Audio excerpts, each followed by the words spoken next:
What was your favorite episode of The Golden Girls? Oh, we did 180 of them, and it's kind of hard to come down to one. Every time I answer that question, I find myself coming up with a different episode.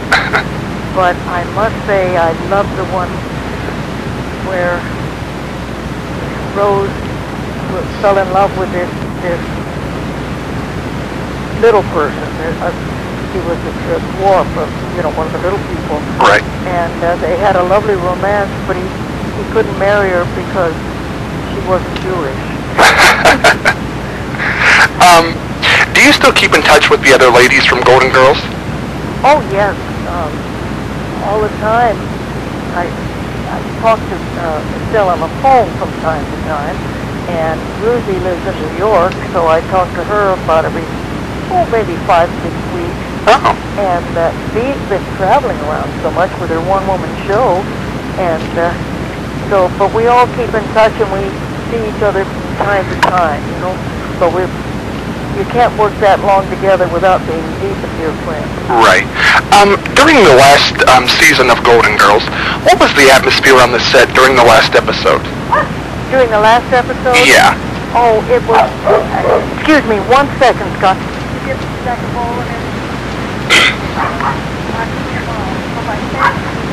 Thank you, Donna. I'm sorry. Oh, no problem. It was naturally very sentimental, let's face it. Any last show is always sentimental, especially when you enjoy being together. Right. And so there was a lot of hugging and kissing and crying. It wasn't quite as sloppy as the last Mary Tyler Moore show where we were all bastards. Right. Do you have a favorite type of animal? Oh, anything with a leg on each corner, Scott. I love them all so much. I've been with the Morris Animal Foundation for 32 years. It's a health organization headquartered in Denver.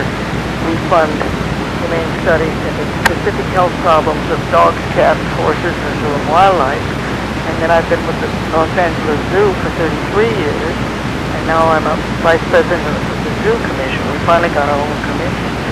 And so if I have to pick one of, let's rule out cats and dogs, but I think it would be orangutans, probably, gorillas, giraffe. It's awfully hard to pick. Right. Could you give me a few words to describe the following castmates? Following what is? Describe the following castmates. B. Arthur. Oh, B is a very strong, tremendously talented lady, and she can do almost everything, and of course I love her acting, but I especially like her singing. I love her singing. Rue McClanahan. Rue McClanahan is a butterfly. We had such fun. We played games all the time. We'd have games going backstage, and we'd come out and play a scene, and then if we were waiting for an entrance or something, we'd go on with our game. Mary Tyler Moore. Oh, well, there's the class act of the Western world. She was just wonderful. Mary could hold a scene together. She could keep the focus on a scene. If she only had, all she had to say was, "Won't you sit down?" Somehow it was her scene. She's such a professional as well as a delightful lady. Ed Asner. Oh, well, that curmudgeon. He's one of my best buddies. I see Ed more than I see anybody else.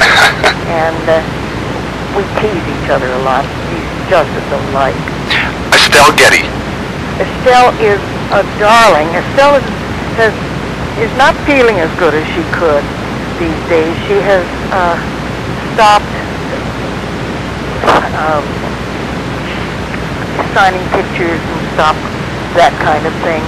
She just doesn't feel up to snuff, but she gave herself a birthday party, and I went to the birthday party, and she enjoyed seeing everyone, but we have to come to Estelle these days. Oh. When you did Golden Palace, what do you feel was missing from that was in the Golden Girls? B. Arthur. B. Arthur. I mean, it was like taking a leg off a table. the four of us were like 4 points on a compass. We all balanced each other, but you take one of those away, and B just didn't want to do it anymore. But you take one of those away, and we missed those bass notes. Right. Do you have any aspirations to return to another sitcom? Well, I work all the time. I'm doing a running part on that 70s show. And I would have no, if it's a good one, sure, but you never know going in. I did Ladies Man with Alfred Molina. We had a wonderful time together, but the show only lasted one season. And so, sure, I just like to work. I've got a movie coming out March 7th with Steve Martin, which is fun. Oh, but I like television better than film. Oh, why is that? Well, with television, you go in and you keep working all the time, and you go in, you do it, and then you leave. With film, it seems to take forever. Oh. And then you finish it, and then it's months before the product comes out, and by that time you've forgotten what it was all about. I'm not saying I wouldn't do it anymore. I mean, I like to do it and all that, and I had a great time with Steve, but I like television better. Right.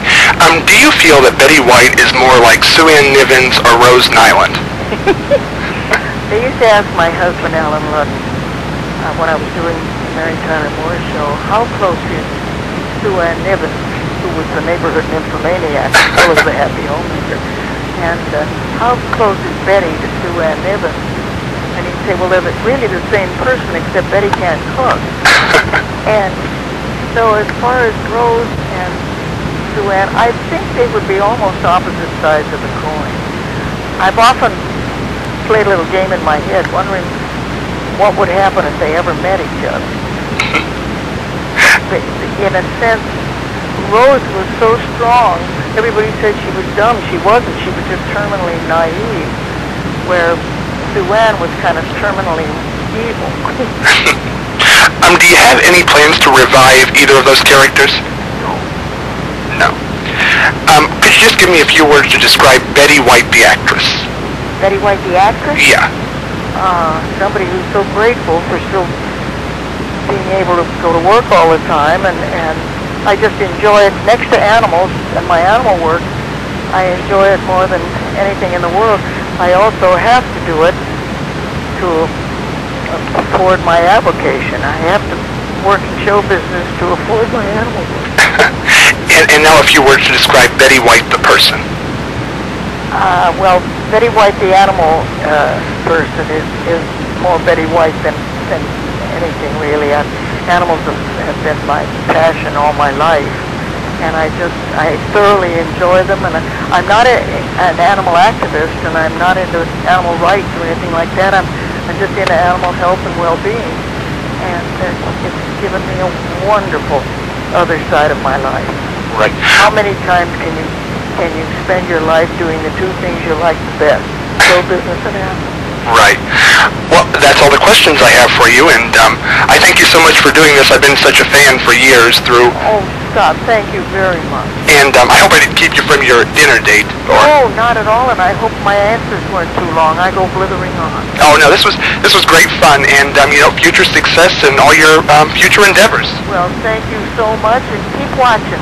Have a good evening. Thanks again.